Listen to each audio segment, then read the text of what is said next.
Depuis 6 mois, on a doublé notre activité.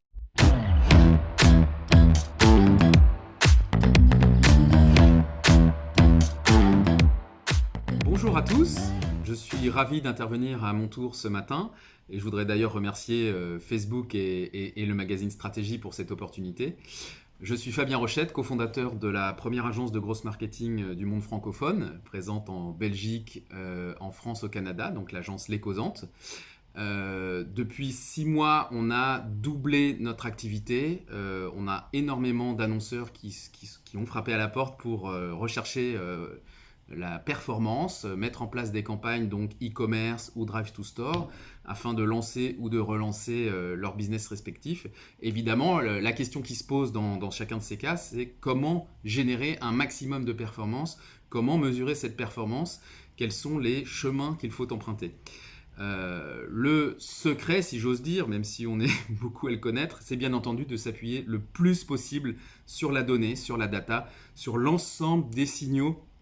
que nous pouvons envoyer aux algorithmes des grandes plateformes digitales, comme par exemple évidemment l'écosystème Facebook. Ce véritable trésor de guerre, cette data first party,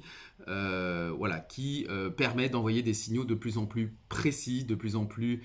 factuels aux algorithmes et donc de nourrir le machine learning et de profiter des gros progrès qui ont été faits par le machine learning ces dernières années et qui permettent aujourd'hui de générer cette performance qu'on attend tous.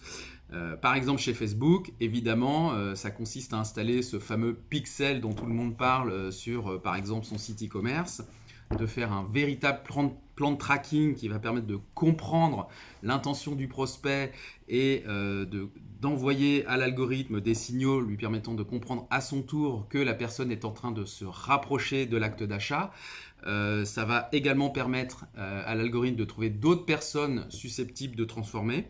Il faut coupler ça à une remontée des flux catalogues pour pouvoir exposer l'ensemble des produits dans les publicités de la manière la plus dynamique possible. On parle des fameuses publicités DPA, Dynamic Product Ads, et ça c'est vraiment extrêmement efficace. Et donc en synthèse, tous ces signaux data vont permettre aux algorithmes de trouver les futurs acheteurs, de leur présenter les meilleures publicités au meilleur moment en fonction de leur parcours donc dans le tunnel d'achat,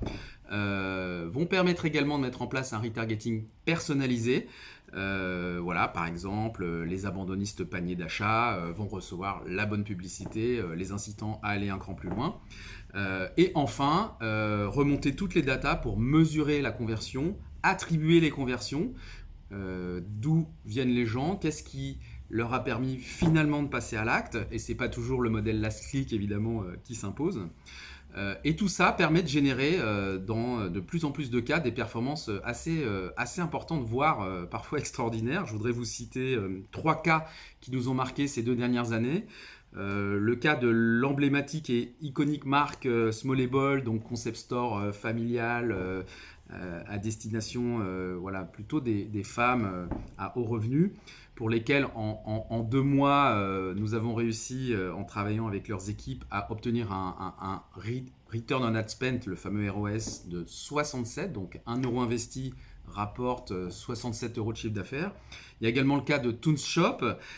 qui fait de la mode communautaire et qui a multiplié par 12 son chiffre d'affaires en 3 mois. On a ouvert une dizaine de pays, donc ce qui a permis à cette start-up de Limoges d'exporter extrêmement rapidement ses produits,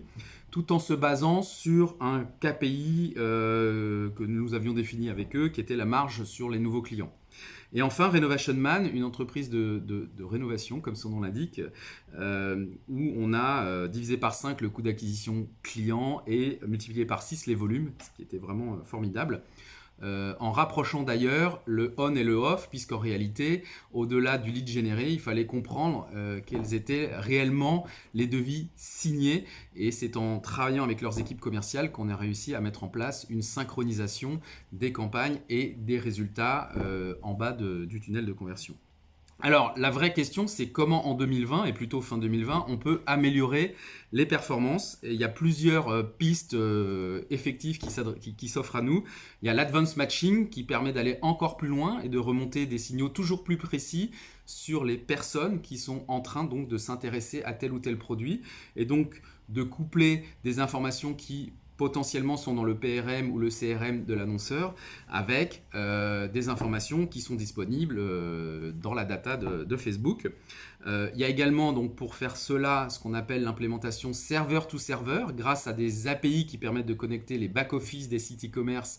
aux algorithmes de Facebook et donc aller encore un cran plus loin justement pour réellement pouvoir se rendre compte de ce qui se passe après, par exemple, le premier achat, qu'est-ce qui se passe en fidélité, qu'est-ce qui se passe en upsell, en cross-sell. Et puis sans oublier, on en a parlé tout à l'heure, la créativité, puisqu'en réalité, la créativité pèse pour plus de 50% de la performance d'une campagne. Et c'est pour ça que chez les causantes, on aime bien parler de full funnel, d'approche full funnel, puisqu'en réalité, il faut toujours marier le cerveau droit et le cerveau gauche, les maths et la créativité pour réussir à faire des campagnes vraiment performantes. Et voilà pourquoi, depuis quelques années, on voit des DNVB émerger de nulle part,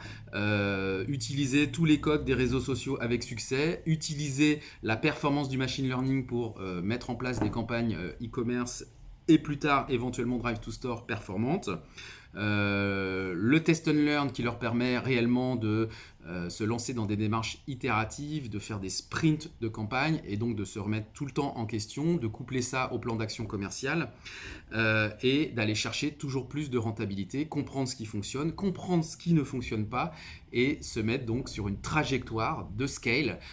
pour réussir réellement à aller chercher plus de volume, plus de rentabilité et pourquoi pas ouvrir de plus en plus de pays puisque on est maintenant capable avec ces outils réellement de travailler dans le monde entier. Voilà. Alors évidemment, on a souvent besoin du support des experts de Facebook pour mettre en place toutes ces solutions et on est ravis de les avoir à nos côtés parce que ce n'est pas toujours simple et facile de les mettre en œuvre, mais ensemble, on arrive vraiment à faire du bon boulot. Merci à tous.